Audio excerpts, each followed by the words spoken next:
বলি ও নদী, বলি ও নদী, আর দু মুঠো চাল ফেলে দে হাঁড়িতে, ঠাকুর জামাই এলো বাড়িতে।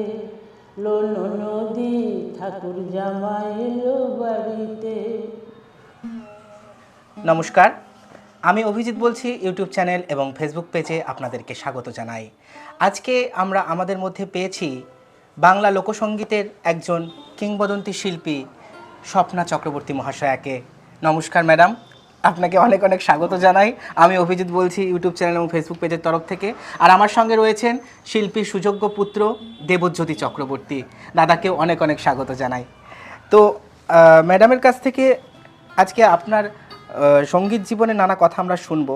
তো প্রথমেই আপনার জন্ম এবং বেড়ে ওঠা সম্পর্কে যদি কিছু বলেন। আমার জন্ম সিউড়িতেই, সিউড়ি বলবো না, পাশে একটা গ্রামে। আচ্ছা। আমার মামার বাড়ি ছিল সেখানে। আচ্ছা। সিউড়িতেই বড় হয়েছি আমি। হ্যাঁ। কাজেই এখানেই বড় হয়ে ওঠা, এখানেই লেখাপড়া, এখানেই সব কিছু। গান বাজনা শেখা প্রথম দিকটা এখানেই একটা গানের কলেজ থেকে আমি। হ্যাঁ। আর আপনার ভাই বোন মানে আপনারা কয় ভাই বোন ছিলেন? ভাই বোন আমরা 8 ভাই বোন। আচ্ছা। কাজে আগেকার দিনে ছিল, আমি অনেক পরে, আমি 4 নম্বরের মেয়ে। আচ্ছা। দাদা, আমার আগে দাদারা ছিল। হ্যাঁ। 8 ভাই বোনের মধ্যে আচ্ছা। আর এই আমি 4 নম্বরের বোন আর কি। মেয়েদের মধ্যে 4 নম্বর। তার আগে 3 দাদা আছে আমার। আচ্ছা, বড় দাদা 3 জন। হ্যাঁ। আর আপনার পড়াশোনা শিউড়িতে? সব শিউড়িতেই। এখানে কোন স্কুলে পড়তেন? এখানে আরটি গার্লস স্কুল থেকে পাশ করেছিলাম আমরা। তখন তো ওইটাই ছিল সবচেয়ে দামি স্কুল। আচ্ছা। তারপরে এখানে বিদ্যাসাগর কলেজ। তারপরে বিদ্যাসাগর কলেজ থেকে কলেজ করেছে। হ্যাঁ।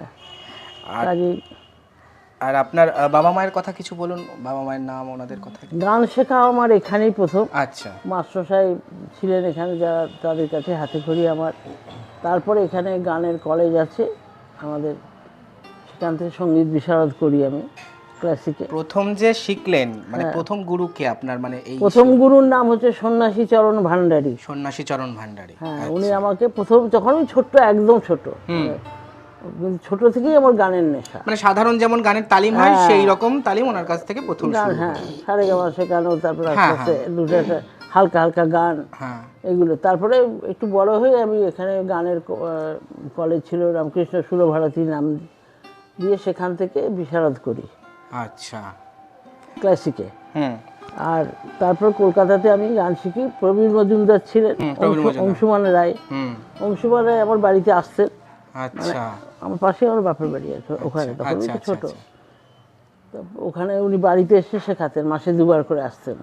আর প্রবীর মজুমদারের কাছে আমি যেতাম গান শিখতে কলকাতায়। মানে এই অংশুমান রায়ের এবং প্রবীর মজুমদারের কাছে কি ফোক গানই শুরু করলেন? না, সব রকম গান। আধুনিক গান, তখন তো আমি আধুনিক গাইতাম। কাজে সবই শিখতাম ওনাদের। তাহলে আপনার কি সঙ্গীত জীবন আধুনিক গান দিয়েই শুরু হয়েছিল? মানে লোকসঙ্গীত নয়, আধুনিক গান গেয়েই মানে শুরু করেছিলেন প্রথম দিকে? হ্যাঁ, ক্লাসিক শিখতাম। হ্যাঁ, সে তো শিখতেন। হ্যাঁ, তারপরে ওইসব গান প্রোগ্রামে, অনুষ্ঠানে গাইতাম। একটু বড় হলাম যখন, তখন ফাংশনে ওইসব গানই গাইতাম। লতাজির গান। আপনাকে বীরভূমের লতা বলা হতো। ওই জন্যই লতাজির গান গাইতাম, সবাই বলতো এটা। হ্যাঁ, তার মানে সেই সময় মানে লতাজির কোন কোন গান মানে আপনার মানে কণ্ঠে মানুষের জনপ্রিয় হয়েছিল? সেরকম 2-1 গানের কথা কি মনে পড়ে? মানে সবই পরে। হাইমের বতান কি গাইতাম আমি, দারুণ। মানে ওটা সবাই নিত। আচ্ছা। বহু জায়গায় বাইরেও যেতাম। তাহলে মেলি কি ওই গানটার জন্যই বীরভূমের লতা বলা হতো? না, ওটার জন্য না, লতাজির অনেক গানই গাইতাম আমি তখন। আচ্ছা আচ্ছা। কাজে লতাজির গান গাওয়াতে সন্ধ্যা মুখোপাধ্যায়ের গানও গাইতেন? হ্যাঁ, সন্ধ্যা মুখোপাধ্যায়ের গান গাইতাম। আরতি মুখার্জির গানও 2-1 গাইতাম। তখন তো অনেক ছোট, ওদের থেকে জুনিয়র আমি। কাজেই ওইটাই বলতে চাইছি, লতার গানটা খুব ভালো লাগতো আমার গলায়, শুনে সবাই বলতো। তারপর আপনার এই মানে গান গাইতে মানে কলেজ পাশ করলেন, তারপর তারপরে বিয়ে হলো। বিয়ের পরে 1 বছর পরে ও হলো। আর গান কিন্তু চলছে তখন। হ্যাঁ, গান তো চলছে। তখন ফোক নিয়ে গাইতাম। ওই আনন্দ গোষ্ঠী তৈরি হলো, আমি ইদারমেন শিউড়িতে। হ্যাঁ, এখানে আপনি? হ্যাঁ, সেখানে আমরা করতাম কি, বীরভূমের লুপ্ত প্রায় আঞ্চলিক লোকসঙ্গীতকে তুলে ফোক যেগুলো, সেইগুলোকে আমরা চেষ্টা করতাম যে মানুষের সামনে নিয়ে আসার বা অনুষ্ঠান করতাম চারিদিকে, মানে ভাদু টুসু ঝুমুর মনসার গান এই ব্যাপারগুলো। এসব কাজেই তারপরে ওর থেকে আবার একটু মানে ভালোই ছড়ালে ওটা আনন্দ গোষ্ঠী, মানে আনন্দ জনপ্রিয় হলো। হ্যাঁ তখন আমার বিয়ে হয়ে গেল। ওই আনন্দ গোষ্ঠীতে অনুষ্ঠান শুরু করেছেন, ওটা তাও কত সাল হবে? 60-এর দশকের মাঝামাঝি বা তারপরে নাকি? হ্যাঁ ওই রকম একটু পরে। হ্যাঁ আর এই সময় আপনার মানে আপনার যখন বিয়ে হলো, মানে আপনার জীবনে আপনার হাজবেন্ডের, আপনার শিল্পী জীবনের উত্থানের ক্ষেত্রে আপনার হাজবেন্ডের অবদান অনেকটা। তো আপনার হাজবেন্ডের কথা যদি একটু এই প্রসঙ্গে বলেন, মানে উনি আপনাকে কিভাবে গাইড করতেন? প্রথম নিজে গান লিখতেন, উনি একজন গীতিকার সার্ভিস করতেন, উনি হেলথে সার্ভিস করতেন। আচ্ছা আচ্ছা আচ্ছা। তারপরে উনি গান লিখতেন, সুর করতেন। ওনার আমার শ্বশুরবাড়ির ফ্যামিলিতে আমার শাশুড়ি গান গাইতেন, শ্বশুর বাজাতেন, মানে সবাই গানেরই ঘর আর কি। আচ্ছা, কাজে ও খুব ভালো অনেক ইনস্ট্রুমেন্ট বাজাতে পারতো। মানে আপনার শ্বশুর বাড়ির দিকে সঙ্গীতের পরিবেশ ছিল? হ্যাঁ, আমার বাপের বাড়িতে তো ছিলই, বাপের বাড়িতে তো ছিলই। তারপরে দুদিকে উত্তরাধিকার সূত্রে সেই ব্যাপারগুলো, গান বাজনা নাটক, আমার বাপের বাড়িতে সবাই মানে ব্যস্ত থাকতো, সাংস্কৃতিক পরিবেশ ছিল খুব ভালো, প্রচন্ড। আর আমি ছোট্ট থেকে গান গাইতাম, একবারে মানে জাঙ্গিয়া পড়া অবস্থাতে, কথা বেরোতো না তাও গান গাইতাম। আচ্ছা, আমার মনে আছে হেমন্তদার প্রথম গান যেটা বেরোলো, তোমার মাঝে পেলাম খুঁজে আমার পরিচয়, আমার ভুবন তাই তো আজই এমন মধুময়। অনেকেই জানে না হয়তো, কিন্তু এগুলো আমাদের তো জানা। প্রথম দিককার রেকর্ড, প্রথম রেকর্ড হেমন্ত মুখার্জির প্রথম রেকর্ড। আমার কাছে গ্রামোফোন, তখন তো গ্রামোফোন, সেই গ্রামোফোন ওই গান তুলে আমি ওইটাও মানে সম্পূর্ণ উচ্চারণ হতো না তাও গাইতাম। এইরকম ছোট মানে গান শুনলেই শুনে শুনে তুলতাম আর কি, এইরকম ব্যাপার। মানে ওই গান শুনে আমার জামাইবাবু আমাকে ঠাট্টা করে বলছে, এই শালি তোর প্রেমে পড়ে গেছি আমি, এতটুকু তখন আমি জানিয়ে পড়ি। তখন বললাম আমিও পড়েছি, তারপর প্রেম মানেই তখন জানি না, এত ছোট। কাজে এইগুলো সব মজার ঘটনা আর কি। তাহলে বুঝে দেখো কত ছোট থেকে গান গাই আমি। তাহলে ওই অংশুমান রায়ের কাছে কলকাতায় শিখতে যেতেন? অংশুমান দা আমার বাড়িতে আসতেন। হ্যাঁ, তাহলে কলকাতাতে যখন মানে অংশুমান রায় এবং প্রবীর মজুমদারের কাছে আপনি শিখছেন, সেই সময় থেকেই কলকাতার সঙ্গীত জগতে আপনার একটা মানে সংযোগ তৈরি হচ্ছে, এটা কি বলা যেতে পারে যে ওই শিল্পীদের কাছে শেখার সূত্রে? হ্যাঁ, কিন্তু একটা প্রোগ্রাম তখন ওখানে কলকাতাতে ওদের মাধ্যমেই করতাম, অংশুমান দার বাড়িতে করেছি। আচ্ছা আচ্ছা। না, তবে মাঝখানে আমি একটা কথা বলি। হ্যাঁ বলুন। মা শিখতেন ওখানে গান, সবই ঠিক আছে, কিন্তু পরবর্তীকালে মা যে স্ট্রিমটা মা বেছে নিলেন, লোকসঙ্গীত, হ্যাঁ, এটার সাথে কিন্তু ওটার কোনো মানে লিংক নেই।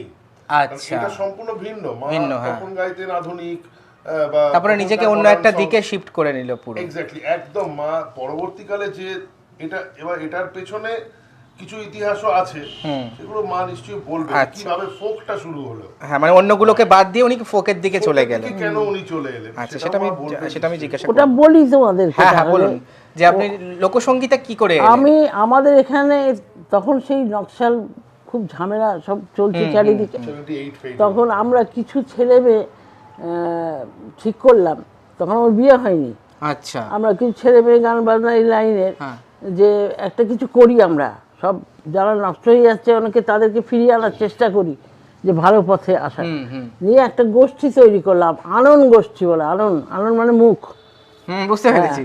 আনন্দ গোষ্ঠী বলে একটা গোষ্ঠী তৈরি করে সেখানে গান বাজনা অনুষ্ঠান, চারিদিকে অনুষ্ঠান, গ্রামে গঞ্জে নানা জায়গায় আমরা নিজেরা করতাম। অনেকে নিয়েও যেত পয়সা দিয়ে আমাদের। মানে এটা কি আপনি মানে সমাজের কিছু শ্রেণীর মানুষকে বিপদগামী হওয়ার হাত থেকে ইয়ে করার জন্য এটা আপনাদের ছেলে মেয়েদের, সব ইয়াং ছেলে মেয়েদের আমরা সব চেষ্টা করলাম। কিন্তু এখনো খুবই পপুলার একটা বীরভূমের আমাদের নাট্যগোষ্ঠী। হ্যাঁ, এখনো বাইরেও অনেক তারা অনুষ্ঠান করতে যায়। তাতে নাটক গান বাজনা প্রচুর করেছি আমরা, প্রচুর করেছি। মানে 108 রজনী শুধু ঝুমুর নাটকটা করেছি। ও, তার মেন গায়িকা ছিলাম আমি, ওটাই তো গান ঝুমুরের গান। হ্যাঁ, কাজে তখন আমার বিয়ে হয়নি, বিয়ে হওয়ার পরেও চলতে লাগলো, তারপরেই বিয়ে হলো আর কি। বিয়ে হওয়ার পরেও ওই আনন্দ গোষ্ঠী আমরা চালাতাম, ওখান থেকেই আমরা ফোকগুলো কালেকশন করতাম চারিদিকে। আমার অন্যান্য সবাই যে ছেলেরা দিয়ে ওই দলে আপনারা সেগুলো অনুষ্ঠান আমি গাইতেন। হ্যাঁ, ও বিপদগামী ছেলে মেয়েদের আমরা ফিরিয়ে আনার চেষ্টা করতাম, ভালো গান বাজনা এসবের মধ্যে দিয়ে, কালচারের মধ্যে থাকলে তাদের ওই মানসিকতাটা, এইটা আমাদের উদ্দেশ্য ছিল। আচ্ছা, হয়তো পেরেছিলাম অনেক। করতে। তারপর ওই আনন্দ গোষ্ঠীতে যখন গান গাইছেন সেই সময় একটু তখন করে আপনার ফোকটা কালেকশন করতে লাগলো ওরা, লুপ্তপ্রায় ফোকগুলো আমাদের বীরভূমে তো প্রচুর আছে, অনেক অনেক সেইগুলো কালেকশন করতে, সে তার মেন গায়িকাটা ছিলাম আমি। আপনি ছিলেন। ওই করতে করতে ফোকটা আমার ভালো লেগে গেল, রক্তও হয়ে গেল হ্যাঁ তখন। হ্যাঁ তখন ফোকেই বলে চলে এলাম আর কি। ফোকটা সবই গাইতাম প্রোগ্রামে, অনুষ্ঠানে, হ্যাঁ কিন্তু ফোকটাই আমার কাছে মেন হয়ে গেল। ফোকটা খুব ভালো গাইতে লাগলাম আমি, আচ্ছা সবারই কাছে পছন্দ হতে লাগলো সবার। মানে ঠিক সেই গ্রাম্য সেই খুবই এটা নেই, একটু মডার্ন টাইপের রাখলাম ফোকের মধ্যেও, হ্যাঁ কিন্তু মানে সেই রকম বাজে উচ্চারণ গ্রামের যেমন সব বোঝা যায় আধুনিকতাও না। থাকলো, মাটির সুরটাও থাকলো। এইটাই আমাদের উদ্দেশ্য ছিল যে ফোকটাকে দাঁড় করাবো। তারপরে হলো আচ্ছা মানে তারপরে ফোক নিয়ে লাগলাম। তারপরে তো এই কত ঘটনা কি বলবো। মায়ের অ্যাকচুয়ালি যেটা সব প্লাস পয়েন্ট ছিল না গানের ফোকের ক্ষেত্রে, হ্যাঁ সেটা হচ্ছে যে মানে এটা নিয়ে অনেক জায়গায় অনেক কথা হয়েছে, লেখালেখিও হয়েছে। মায়ের প্রোনাউন্সিয়েশন যেটা ফোকে, উচ্চারণ এবং গ্রাম্য যে প্রোনাউন্সিয়েশনটা, হ্যাঁ উচ্চারণটা, এইটা মায়ের দারুণ ছিল। মানে যখন যেখানকার গান মা গাইবে, সে বীরভূমের ফোক হোক কি অন্য কোনো জায়গার হোক, ভাটিয়ালি, ঝুমুর ভাটিয়ালি বা পূর্ববঙ্গের কোনো ফোক হোক, হ্যাঁ হ্যাঁ, উচ্চারণটা মায়ের এত ভালো ছিল, এমন ভাবে উনি গানগুলোর, এটা তখনকার দিনে বেশিরভাগ শিল্পীরই ছিল, মানে এত ভালোভাবে উনি গানগুলো তুলতেন। মানে কারণ তখন তো মানে ভাষা ঢুকে যেত শিক্ষার গানের প্রতি ভিতরে। একটা আলাদা রকমের জোর অবশ্যই সবসময় দেওয়া তখন হতো যাদের। ফোকে কিন্তু অনেকে আসতো না, ফোকটা পছন্দ করতো না। ফোক রেডিওতে ফোক হলে, হ্যাঁ পল্লীগীতি হলে বন্ধ করে দিত। নির্মলেন্দু চৌধুরী আমাকে বলেছিলেন যে দেখ, তুই একটা পরিবর্তন আনলি, আমাকে যে বলেছিলেন। ফোকে মানুষ ইন্টারেস্টেড হচ্ছে, হ্যাঁ, এটা কেউ আনতে পারেনি, আমরা অনেক চেষ্টা করেছি, কিন্তু ফোক হলে রেডিও বন্ধ করে দেয়, শুনতাম তখন তো রেডিওতে সেই গল্পটা অনুরোধে আছে। হ্যাঁ অনুরোধের আসে। হ্যাঁ, আচ্ছা এবার আমার কথা বলি, এই জেলা বেতার বলে একটা অনুষ্ঠান হতো রেডিওতে, তোমাদেরও জন্ম হয়নি বোধহয়। হ্যাঁ, কাজে সেই অনুষ্ঠানটাতে আমাকে ওরা তখন ওরা কালেকশন করতো ইয়ে থেকে, আকাশবাণী থেকে লোক এসে কালেকশন করতো গ্রামে গ্রামে শহরে কে আছে ভালো তাদের গানগুলো, সেগুলো বাজাতো। সেই অনুষ্ঠানটাই সন্ধ্যেবেলায় হতো, ওটা রাত সন্ধ্যে 6:30-6টার সময় বোধহয় অনুষ্ঠানটা হতো রেডিওতে, সেইটাতে ওই গানগুলো বাজতো। আচ্ছা, আর গান যাদের নিয়ে যেত তাদের 15 টাকার চেক দিত একটা, আমাকে দিয়েছিল। আচ্ছা, তখন 15 টাকা কিন্তু, ওটা তাও কত সালে হবে? ওই 76-77 এরকম হবে না? প্রথম তোমার রেকর্ডই তো 78-এর। হ্যাঁ, ওই যুগান্তরের লেখাটা ওই 78-এরই, 78-79। তো সেই ওরা এসে আমার বাড়িতে করে নিয়ে গেছিল গান, ফোক গান, জেলা বেতারের বেতার কেন্দ্রে। ওই তখন ওই গানটা আমি গাই, ঠাকুর জামা এলো বাড়িতে। আচ্ছা, তারপর বলি। আচ্ছা, এইবার হলো কি, পরের ডিস্ট্রিক্টের একটা, তখন তো 18টা ডিস্ট্রিক্ট ছিল, বাড়েনি, 18টা ডিস্ট্রিক্টে একটা কম্পিটিশন হলো। সেই কম্পিটিশনটা আমি জানি না, কম্পিটিশনটা হলো আমাকে কিছুই জানায়নি, ওই রেডিও থেকেই দিল্লিতে কম্পিটিশনটা হয়েছিল। সেখানে কি আপনার রেডিও থেকে গানটা পাঠানো হয়েছিল, সব জেলারই গান গেছে, সব আপনারও গেছে, আমারও গেছে, আমি কিছু জানি না। পরে আমাকে ওরা জানাচ্ছে যে ডিস্ট্রিক্টের মধ্যে তুমি ফার্স্ট হয়েছো, তোমার গানটা ফার্স্ট হয়েছে, তোমাকে আমরা রেডিওতে একেবারে বিহাই আর্টিস্ট হিসেবে প্রোগ্রাম পাঠাচ্ছি। আমি খানিক অবাক হলাম, বুঝতে পারছি না ব্যাপারটা কি। দাদাকে বললাম, দাদা এখানে বড় স্কুলের, হাই স্কুলের হেডমাস্টার ছিলেন। আচ্ছা, দাদা আমার খুব গান ভালোবাসতেন, দাদার প্রেরণাতে আরও বেশি আমার গান হয়েছে। দাদাকে জানালো, দাদা এই ব্যাপার চিঠি এসছে। দাদা দেখে বলে, হ্যাঁ রে, তোর তো প্রোগ্রাম পাঠাচ্ছে, ওরা বলছে রেডিওতে তোকে নাকি বিহাই আর্টিস্ট করে নিয়েছে, এইসব লেখা কাগজপত্র এসছে। আপনি অবাক হয়ে গেছেন? হ্যাঁ, সবাই অবাক হয়ে গেছে। তখনকার দিনে ধরো কিছুই জানি না। তারপরে ওরা বলো ডিস্ট্রিক্টে, উনি 18টা ডিস্ট্রিক্টের মধ্যে উনি ফার্স্ট হয়েছেন, ওর গান ঠাকুর জামা এলো বাড়িতে আমার ফার্স্ট হয়। হ্যাঁ, তো তারপরে আপনি ওখান থেকে ওই গানটা ফার্স্ট হয়। তারপরে রেডিও প্রোগ্রাম আছে আমার, প্রতি মাসেই তখন আমার একটা করে প্রোগ্রাম হতো। এই প্রোগ্রামটা কি মানে আপনার বীরভূম বেতার কেন্দ্রে হতো নাকি আকাশবাণী কলকাতা কেন্দ্রে? আকাশবাণী কলকাতা, একদম। এখন যখন আকাশবাণীতে তখনকার দিনে বিহাই আর্টিস্ট মানে হচ্ছে বিহাইয়ের উপরেই যেটা ছিল সেটা হচ্ছে এ গ্রেড, সেটা খুব কম ছিল, হয়েছে, কম ছিল, এটা পর হ্যাঁ খুব কম। আচ্ছা, বিহারে খবর মানে বিশাল ব্যাপার সেই সময় আর বেতারে। তখন কোনো মাধ্যম নেই, মানে একমাত্র ছিল শুধু ওই আর রেডিও। রেডিও, আর প্রথম রেডিওতে প্রথম বিহার আর্টিস্ট একবার ডাইরেক্ট বিহার আর্টিস্ট আমি, কোনো আচ্ছা audition দিয়ে নয়। কোনো অডিশন দিয়ে পরীক্ষা দিয়ে নয়, ডিস্ট্রিক্টে আমার গান দিল্লিতে ফার্স্ট হলো, সেই গান ফার্স্ট হওয়ার জন্য ওরা আমাকে ডাইরেক্ট বিহার আর্টিস্ট করে নিয়েছিল। আচ্ছা, তো তখন মানে তখন তো এত মানে এরকম অবস্থা ছিল না, না না সে তো ঠিকই, তখন 80 টাকা করে দিত আমাদের রেডিওতে, মানে একটা প্রোগ্রাম একটা প্রোগ্রাম পিছু, আর প্রতি মাসেই প্রোগ্রাম থাকতো আচ্ছা আমাদের। আচ্ছা, তখন ট্রেন ভাড়া ছিল 6 টাকা। সেটাই। তাহলে ওই যখন আপনি রেডিওতে প্রোগ্রাম করছেন ওই সময় কি আস্তে আস্তে আপনার কলকাতার মহলে ইয়েগুলো আস্তে আস্তে জনপ্রিয়তা বাড়ছে? না, এটা হওয়ার পর তো আমি নেই, না, তখন তো জনপ্রিয় অলরেডি হয়ে তখন তো গেছে। মানে আমি কি তো আমি নিজেই বুঝতাম না, আমি বলতাম আমাকে দিয়ে এমন করছে কেন মানুষে, হ্যাঁ সেই এইরকম অবস্থা হয়ে গেছিল। মানে আমার বললাম না, নানা হেমন্তদা,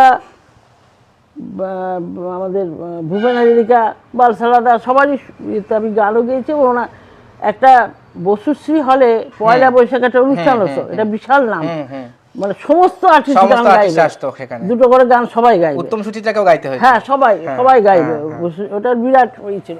তো সেখানে আমাকে নিয়ে গেছে, আর আমি কোনোদিনই খুব একটা সাজগোজ বা জানতাম না, আমি একটা সুতির শাড়ি পরে চলে গেছি ওখানে, একদম সাধারণ, একদম নীল রঙের একটা ছাপা শাড়ি পরে, সুতির ছাপা, মানে আচ্ছা কম দামি, আচ্ছা আচ্ছা, সেই পরে চলে গেছি। আমি তো বুঝি না কিছু, সাজগোজও যাই না, জীবনে লিপস্টিকও লাগাইনি। আচ্ছা আমাকে সবাই ঠাট্টা করছে ওখানে, এরকম কাপড় পরে আসে কেউ এখানে, সব আর্টিস্ট, প্রচুর আর্টিস্ট, অনেকেই বলছে আমাকে, নতুন নতুন যারা তারা খুব ঠাট্টা করছে, বলছে। আমি তখন খুব লজ্জায় আমার কান্না পাচ্ছে, যে স্বাভাবিক। আমি একটা সোফাতে বসে আছি, এক পাশে হেমন্তদা বসে আছেন, এক পাশে ভূপেন হাজারিকা বসে আছেন, ওরা বসে আমার মাথায় এমনি করছেন দুজনাতে। আচ্ছা, হ্যাঁ, ও একবার দিচ্ছে, খুব কেউ পিঠে হাত বুলেছে, এই করছে। দিয়ে এক ভদ্রলোক এসে দাঁড়ালেন সামনে, খুব সুন্দর দেখতে, ফর্সা টুকটুকে রং, পাতলা ফিনফিনে পাঞ্জাবি আর ধুতি পরা, পয়লা বৈশাখ সবাই ধুতি পাঞ্জাবি পরতো। উনিও এসে দাঁড়ালেন, এসে একটা সামনে একটা টেবিল, তার ওই পাশে দাঁড়ালেন। এগুলো ঘটনা আমার জীবনের, লাইফে মানে শোনার মতন। একদমই এসে দাঁড়ালেন, দাঁড়িয়ে বলছেন যে, এই হেমন্ত, হ্যাঁ গো, বড় লোকের বিটি জানিস, শুনলাম মন্টুর কাছে, মন্টু আমাকে ফোন করেছিল, আমি দেখো বম্বে থেকে ফ্লাইটে আসছি, আমি এই নেমেছি, আচ্ছা, নেমেই সোজা এখানে এসেছি। মন্টুদা ছিলেন ওই অনুষ্ঠানের যে মানে ওই হলটার মালিক, হ্যাঁ, বসুশ্রী হলের মালিক ছিলেন উনি। বলছে হ্যাঁ এসেছে তো, তাই বলছে হেমন্তদা, বলছে এসেছে তো, গান হয়ে গেছে। বলছে কেন বলো তো, তখন বোঝা যাচ্ছে যে ওদের সাথে খুব রিলেশন, বন্ধুত্বের রিলেশন আর কি। তো হেমন্তদা বলছে যে কেন না, আমি দেখো অত দূর থেকে এসেছি ওর গানটা শোনার জন্য, এত নাম বম্বেতে আমাদের, সবসময় ওর গান বাজছে। তা ওই বড় কমিটির গানটা আমার, মানে ওই মেয়েটিকে আমার খুব দেখার ইচ্ছা। তো মন্টু আমাকে ফোন করেছিল যে তুই শিগগির চলে আয়, এখানে আসছে আমার কাছে। আচ্ছা, এইরকম পজিশন তখন আমার। তখন ভূপেনদা বলছে খুব ইচ্ছা নাকি তোমার, আমার মাথায় এমনি করছে, মাথায় হাত দিচ্ছে, তোমার খুব ইচ্ছা দেখার, ওকে বলছে। ও বলছে হ্যাঁ খুব ইচ্ছা গো। তখন বলছে এই দেখো, আমি মাঝখানে বসে আছি, ওনারা দুপাশে সোফাতে, একটা সোফাতেই বসে আছি, দুপাশে দুজন, মানে কি বলবো, বোঝো কিরকম। নিয়ে আমি চুপ করে আছি, কারণ আমার তখন মনটাও আরো খারাপ, জামা কাপড়,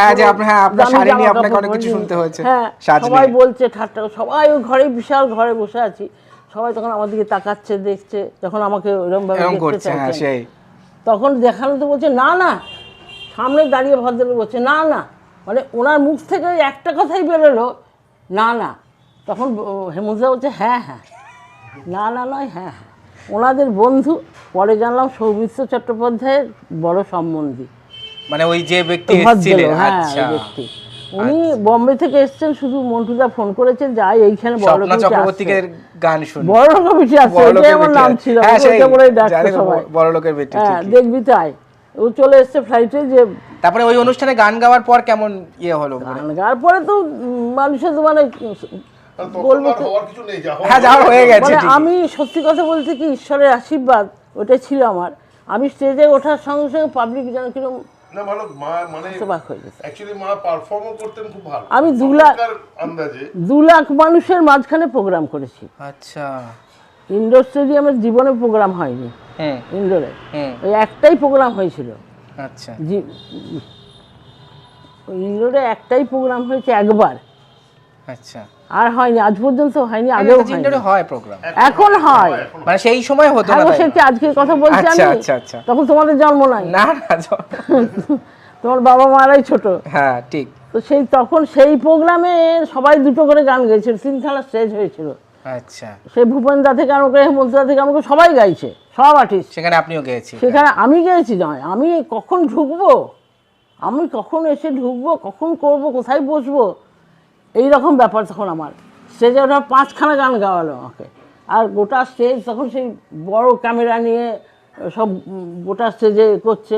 এই অনুষ্ঠানটার কথা যখন আপনি, মানে এই যে অনুষ্ঠানটার কথা বলছেন, এই সময় কি আপনার বড় লোকের বেটিলো রেকর্ড হয়ে গেছে? হ্যাঁ, তা না হলে আমি বড় লোকের বেটি হয়ে গেছি। তার মানে বলতে গেলে, এখনকার ভাষায় বলতে গেলে স্বপ্না চক্রবর্তী তখন ভাইরাল, পুরো একদম এটা আমি একদম ভাইরাল। এইটা আমি তোমাকে বলছি, 2000-এ মিলেনিয়ান হয়েছিল না, হ্যাঁ মিলেনিয়ানের সময় এইটা বলছি। তখন তো আমি মানে তখন তো আপনার career মানে already 20 বছর। বড় মিটিংয়ে দেখবো সেই আশাতেই গাড়ি ভেঙে দেওয়ার অবস্থা আমার।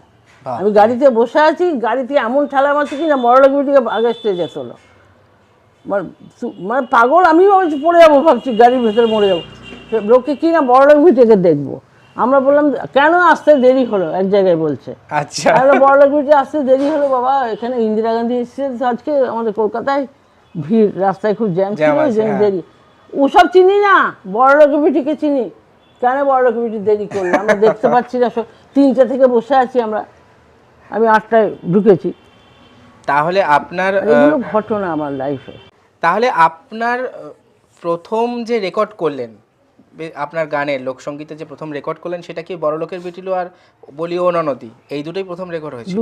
দু পিঠে দুটো। তাহলে ওই প্রথম রেকর্ডিং এর ঘটনাটা একটু বলুন, মানে কিভাবে আপনার রেকর্ডিং এর জন্য সেটা কি ওই আকাশবাণীর আকাশবাণীতে গান গাইছি, চন্দ্রকান্ত নন্দী উনি বাঁশি বাজাচ্ছেন, নাম আছে বিরাট, রাধাকান্ত নন্দীর ভাই, হ্যাঁ উনি বাঁশি বাজাচ্ছেন, আর পরিতোষ রায় দোতরা বাজাচ্ছেন, সবাই বিশাল। হ্যাঁ আর বাঁশি বাজাচ্ছেন আমাদের ওই সানাই বাজাতে খুব নাম করেছিলেন, কি মিল্লা, হ্যাঁ উনি বাজাচ্ছেন আমার সাথে। বিসমিল্লাহ নাকি আলী হোসেন? বোধহয় আলী হোসেন। আলী হোসেনই তো রেডিওতে বাজাচ্ছেন, ওনারা বাজাচ্ছেন। তো আমি গাইলাম, রেকর্ডিং প্রতি মাসেই থাকতো। এটা দ্বিতীয় প্রোগ্রামটার কথা বলছি, রেডিওতে দ্বিতীয় মাসে। হ্যাঁ আমাকে চন্দ্রকান্ত নন্দী বললো যে তুমি রেকর্ড করবে, আমি তো ছোট অনেক, আমি বললাম রেকর্ড আমি তো ঠিক জানি না কি করে কি করতে হয়। হ্যাঁ তো বলছে তোমাকে কিছু ভাবতে হবে না, সব আমরা ব্যবস্থা করবো, তুমি শুধু গান গাইবে। তখন আমি বললাম তাহলে তো আমি এবার আমার দাদা এসছে সঙ্গে, কথা বলতে হবে, আমার হাজব্যান্ডের সঙ্গে কথা বলতে হবে, আসেনি, তাহলে কথা বলবো আমরা চিঠি লিখছি। তখন তো চিঠি, ফোন এত সব নাই, আমার ঘরেও তখন ল্যান্ড ফোন বোধহয় ছিল, তখন ল্যান্ড ফোন আসেনি বোধহয়, তখনও আসেনি, প্রথম এটা একদম নিয়ে। তার যাই হোক কথাবার্তা হলো, যেভাবে হোক উনি বললেন যে রেকর্ডের আমরা সব ব্যবস্থা করবো, আমরা কিচ্ছু জানি না, জানি ওরা করলো ব্যবস্থা। এই দিন তুমি চলে এসো। হোটেলে উঠলাম, ইন্ডিয়া হোটেলটা কলকাতার, ওটা আমার জামাইবাবুদের হোটেল। ওখানে উঠলাম, থাকলাম, ওখানে থেকেই রেকর্ডিংয়ে নিয়ে গেল, ওরাই নিয়ে গেল আমাকে HMV স্টুডিওতে। কিন্তু হলো গানটা অন্য কোম্পানি থেকে, ওটা হয়েছিল অন্য কোম্পানি, ওটা হয়েছিল ইগল কমার্শিয়াল, ওই যে ইগল ফ্লাক্স আছে, ওদেরই একটা কোম্পানি ছিল। ওই গানে কি মানে ওটা কি আপনি নিজেই সরাসরি নিজের মতন করেই গিয়েছিলেন, যেমন, নাকি আপনার কোনো ট্রেনার ছিল সেখানে? না, ও তো কোনো হাত দেওয়ার কেউ ছিল না, ও তো গাওয়া মানেই তো গানই তো অন্য, মানে আপনি যেরকম রেডিওতে গিয়েছেন সেইভাবে সেরকম সেই অ্যারেঞ্জমেন্টেই গিয়েছেন। হ্যাঁ, ওরা ন্যাচারালি যে রেকর্ড করার সময় ট্রেনার থাকে, যে কোনো ব্যাপার স্যাপার থাকে, সে তো সবাই ছিল, কিন্তু মিউজিক টিউজিক করার ঠিক করলেন, গানটা আমার গান যেমন থাকে তেমনি থাকলো, মানে আপনাকে নির্দেশ দেওয়ার মতন ওখানে গিয়েছিলেন, ওনাকে ট্রেন্ড করা বা কোনো ব্যাপার ছিল না, ওনার মতনই গিয়েছেন। তাহলে ওই রেকর্ড আপনার প্রথম হলো, এবং সেই রেকর্ডে স্বপ্না চক্রবর্তী ভাইরাল হয়ে গেল। ওই এক পিঠে বড় লোকবিটি, এক পিঠে ও ননদী, না এক পিঠে বড় লোকবিটি, এক পিঠে ঠাকুর জামাই, ওই তো ও ননদী। তো তখন তো সেই রেকর্ড এলপি রেকর্ড তখন, না এলপি তো লং প্লেইং তো বড়, সেটাও হয়েছে আমার, হ্যাঁ। সেগুলোও হয়েছে। তখন ছোট যেমন রেকর্ড হয় এরকম সাইজের রেকর্ড, আচ্ছা আচ্ছা। যেটা গ্রামফোনে বাজতো হুম হুম সেই রেকর্ড। হুম তো সেই রেকর্ড হলো 2 ফিটে 2টো গান। হুম। তারপরে কদিন পরে ওরা হয়ে গেল, চলে এলাম, পয়সা করতে কিছুই নাই, শুধু 200 টাকা দিল হাতে, যে হোটেলে ছিলাম, হোটেল খরচা টরচা হিসেবে এইসব প্রাথমিক খরচা। ওই চলে এলাম, ওই নিয়ে আর কিছুই নাই, ওই 200 টাকাই পেয়েছিলাম। বড় তারপরে মানে বাংলার লোকসঙ্গীতের ক্ষেত্রে যত রেকর্ড হয়েছে তার মধ্যে আপনার এই গান দুটো তুমুল ব্যবসা করেছিল সেই সময়। হ্যাঁ তো- বাবা, তো সেই অর্থে ক্যাসেট কোম্পানি বা পরে আপনাকে রেমুনারেশনের দিক থেকে কোনো কিছুই তারা ইয়ে করে না? কিচ্ছু নাই। এমন কি ঘটনা শোনো, গেছি কোম্পানিতে, বলবো হ্যাঁ বলুন না আপনি। কোম্পানিতে গেছি, সেখানে সিম্ফনিতে গেছি, সিম্ফনিতে গিয়ে রেকর্ড কিনলাম। কোম্পানিতে বললে রেকর্ড নাই, তাই বললো আপনাকে একটা রেকর্ডও দেওয়া হয় না, নাই। তারপরে গেলাম ওখানে সিম্ফনিতে গিয়ে একটা 12 টাকা দিয়ে একটা রেকর্ড কিনলাম, তখন 12 টাকার দাম। 12 টাকা দিয়ে নিজের রেকর্ড কিনে এনে বাড়িতে এসে গ্রামফোনে শুনলাম, এখানে ফিরে এসে বোঝো নিজের গান শুনলাম। সত্যি তাই মানে। তারপরে তো মানে এমন হলো, তারপর বিশ্বকর্মা পুজোর সময় এটা বেরোলো। হুম। তারপরে কলকাতা যাচ্ছি ট্রেনে যাচ্ছি, চারিদিকে সব জায়গাতে বাজছে, বিশ্বকর্মা পুজোর সময় সব জায়গায় বাজছে। যে প্যান্ডেলে স্টেশন, ট্রেনে যাচ্ছি স্টেশনে, যে প্যান্ডেলে দেখছি। তখন কেমন অনুভূতি হতো যে যখন শুনতেন কি চারিদিকে শুধু স্বপ্না চক্রবর্তীর গান? কিন্তু ভয়ে কাউকে বলি না যে আমি, আপনি স্বপ্না চক্রবর্তী? আমার রেকর্ডের কোনো ছবিও তো ছিল না। রেকর্ড সাদা রেকর্ড কাগজ, হ্যাঁ, আর আমার জাস্ট হাজবেন্ড, ওই গানের কথাটা লেখা আর হ্যাঁ গান আছে, নামটা নামটা লেখা আছে। আছে। কে সে তো জানি না লোকে, আমার পাশে বসেই গল্প করছে সব, জানিস তো এই মেয়েটা না আজেবাজে উল্টোপাল্টাও বলছে, বীরভূমের অমুক জায়গায় বাড়ি, তালতলাতে বাড়ি, বীরভূমের তালতলা কোথায় জানি না আমি, বাড়ি, এই একটা গান গেয়েছে, ও একটা চোখ আবার অন্ধ, জানিস তো। মানে যত রকমের রিউমার্স হয় সব মানে যে যা কিছু বলছে আমি শুনছি, কিন্তু সেই- বলতে পারছি না সেই যে যে আমি আমি সেই। স্বপ্না চক্রবর্তী, ঠিকই ঠিকই। পাশে দাঁড়িয়ে শান্তিনিকেতনের মেলায় একজন রেকর্ড কিনছে, তো বলছে যে দোকানদার, শুনুন ওই রেকর্ডটা নিতে গেলে আর একটা রেকর্ড আপনাকে নিতে হবে। কত দাম? 175 টাকা একটা রেকর্ডে। 12 টাকার রেকর্ড 175 টাকায় বিক্রি হচ্ছে, নিজের চোখে দেখছি। আপনার গানের পাশে দাঁড়িয়ে আছি আমি, কিন্তু ভয় বলতে পারছি না, আমার সাদা কাগজের মোড়ক ছবি। তাহলে বিজনেস কোন লেভেলে হয়েছে আর আপনি কি পেলেন? হ্যাঁ, এই যে বলো, সেটাই। তার হ্যাঁ আমি যা পেয়েছি সে পয়সা দিলেও মেলে না, না। সেটা তো অবশ্যই, হ্যাঁ। কিন্তু শিল্পের মূল্য তো সেটা না, টাকায় না, বিচার করা যায় না, সেটা ঠিকই, কিন্তু তাহলেও যে লেভেলে ব্যবসা হয়েছে আর সেই লেভেলে পয়সার দিক কিছু দিয়ে পাননি না, পাওয়া সেটাই উচিত ছিল, বলছি, সেটা হ্যাঁ। কিছু পাইনি।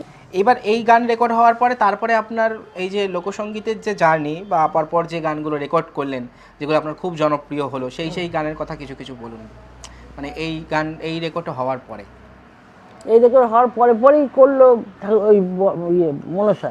আচ্ছা, জয় জয় মা। জয় জয় মা মনসা। হ্যাঁ, ওইটা তারপরেই হয়েছিল। যে ওরা কিন্তু বুঝেছিল যে বোধহয় যে artist কিছু ব্যাপার আছে, ওরা কয়েকদিনের মধ্যে আবার দেখছি কয়েকটা গান আমার করে নিল। আচ্ছা তার মধ্যে ওই মনসা গান ছিল, ভাদু গান ছিল, আচ্ছা। এবং সেগুলোও সব ভালোই চলেছে। হ্যাঁ। মনসা গান তো এখনো, হ্যাঁ হ্যাঁ, বাপরে, মনসা গান মরলো মাদলো বাজায় কি ওই ওই মা না ওটা তারপরে পরের স্টেপ। এইচএমবি তো নাকি? এই চিমবিতে তো সবই হ্যাঁ মানে এইচএমবি তো অ্যাকচুয়ালি পরে এলো, পরে। পরে এইচএমবি কিনে নিয়েছে। ওই একটা রেকর্ডই আমার ওই কোম্পানিতে হয়েছিল। আচ্ছা। তারপর ওই রেকর্ডটাও ওরা কিনে নিল এইচএমবি, ও। আমাকে এইচএমবির আর্টিস্ট ওরা এইচএমবি থেকে করে নিল বলে আচ্ছা, আমরা। তারপরে অন্যান্য কোম্পানি সব বসে আছে, তারাও চাইছে আমাকে কলকাতাতে। তখন আমি বললাম যে এইচএমবিতে পেয়ে গেছি আর আমি অন্যদিকে হ্যাঁ, তারপরে তাহলে আপনি এইচএমভির স্টাফ আর্টিস্ট মতন হয়ে গেলেন একদম। চাপ একদম। আমি কন্ট্রাক্ট হয়ে 16 বছর কি 17 বছর এইচএমবিতেই ছিলেন। মানে তারপর ক্যাসেট যতদিন করেছে মানে একদম, এইচএমভিতেই। হ্যাঁ মানে এখনো তার রয়্যালটি পাই। এই কদিন আগে 38,000 টাকা রয়্যালটি এলো। এই একটা ছোট্ট ঘটনা আমি বলি, মা হ্যাঁ হ্যাঁ মা বলুন, ভুলে যায়। হ্যাঁ বলুন। মানে এরকম একটা ঘটনা ঘটেছিল যে তখন আমি একদমই ছোট, হ্যাঁ।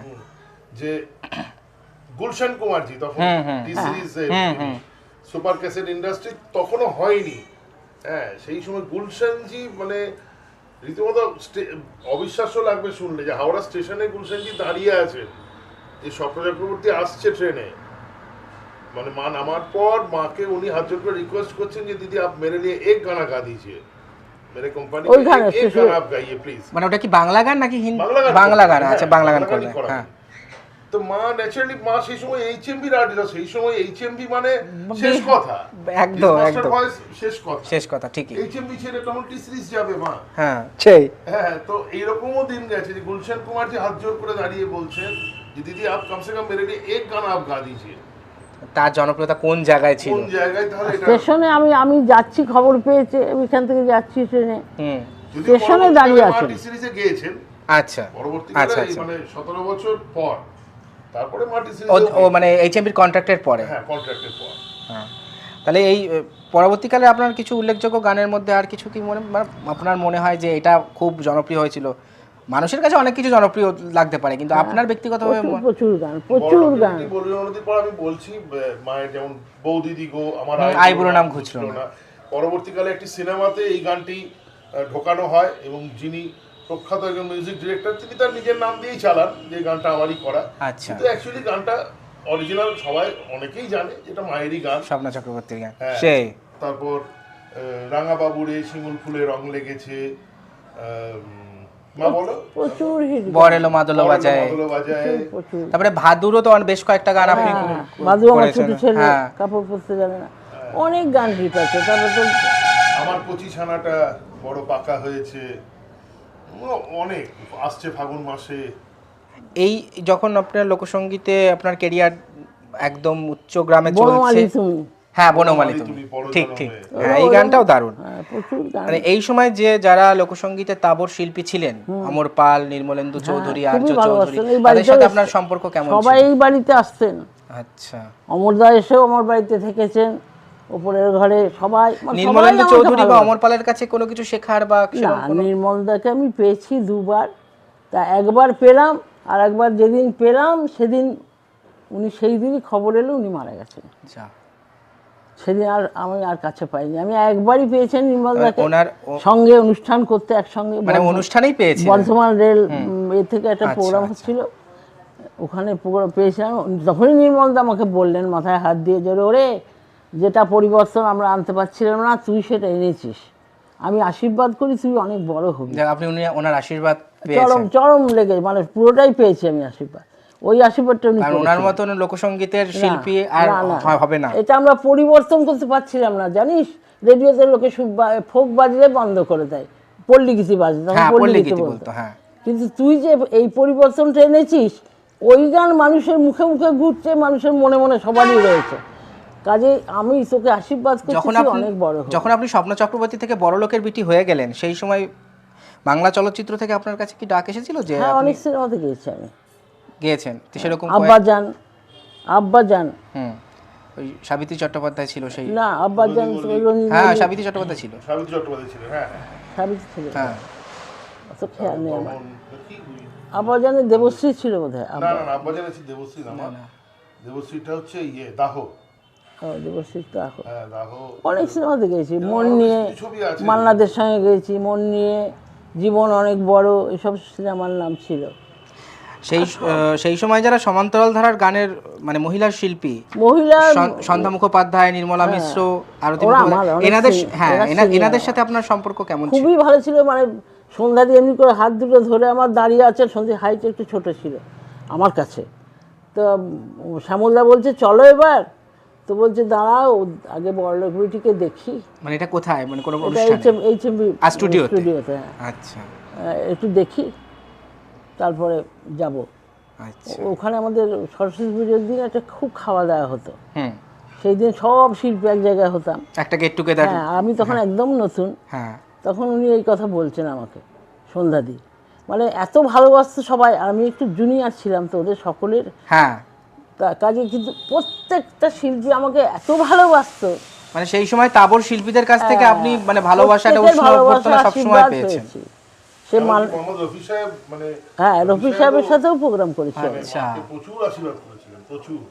আচ্ছা, একই অনুষ্ঠানে মা মানে এই উনি স্টেজে উঠে বললেন, পাশে দাঁড়িয়ে, উনিশের পাশে দাঁড়িয়ে আমার গান শুনছে রফি সাহেব, এটা তো কত বড় হ্যাঁ, প্রাপ্তি। আমি অবাক যে শুনছে আমার তো কোনো মানে গান কলকাতায় গাইতে কোনো লাগলে এত অনুষ্ঠানে? খেয়াল থাকে না। এটা দুর্গাপুরে দুর্গাপুরে, হ্যাঁ, বেঙ্গল ক্লাব আছে আচ্ছা দুর্গাপুরে, আচ্ছা আচ্ছা, তো উনি শুনছেন, গান শোনার পরে আমি স্টেজ থেকে বেরিয়ে আসার পরে আমাকে আশীর্বাদ করলেন, আমি প্রণাম করলাম। বললেন যে স্টেজে যখন নিজে উঠলেন আমার পরে, তখন মিঠুনও ছিল সেদিন। আচ্ছা, মিঠুনের তখন মৃগ প্রথম ছবি বেরিয়েছে তখন, আচ্ছা, ওই অনুষ্ঠানে ছিল সবাই। তো তখন মিঠুন তো তখন নতুন একদম ছেলে মানুষ বয়সে।